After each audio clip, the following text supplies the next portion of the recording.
Hello everyone, আজ সকাল থেকেই মেঘলা আকাশ আর সাথে ঝোড়ো হাওয়া আর বৃষ্টি তো রয়েই। নিউজে বলছে আজ রাত হলেই নাকি ঘূর্ণিঝড় আসবে। বৃষ্টি আমার বেশ ভালোই লাগে, কিন্তু এই ঝড় শুনলেই বেশ ভয় লাগে। না জানি কত মানুষের কত কি বিপদ হয়। সকাল সকাল এত চিন্তা ভাবনা করার পরে বানিয়ে নিলাম গরম গরম চা, আর সাথে ছিল প্রজাপতি বিস্কিট। এরপর বিকেল হতেই শুরু হলো রেমাল ঘূর্ণিঝড়ের তাণ্ডব। কিন্তু আজ যে কেকেআরের ফাইনাল ম্যাচ, ওটা মিস করা কি যায়? তাই খেলা দেখতে দেখতে খাওয়ার জন্য বানিয়ে নিলাম কিছুটা পপকর্ন আর সাথে চিজি ব্রেড পিৎজা আর সাথে লিমকা। আর আজকের খেলাটা কিন্তু দারুণ জমেছিল।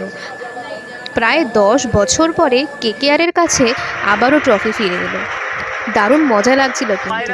আর ডিনারের শেষে আমরাও সেলিব্রেট করলাম এই চকলেট আইসক্রিম দিয়ে। চলো টাটা, তোমাদের দিনটা কেমন কাটলো নিচে কমেন্টে কিন্তু অবশ্যই জানাও।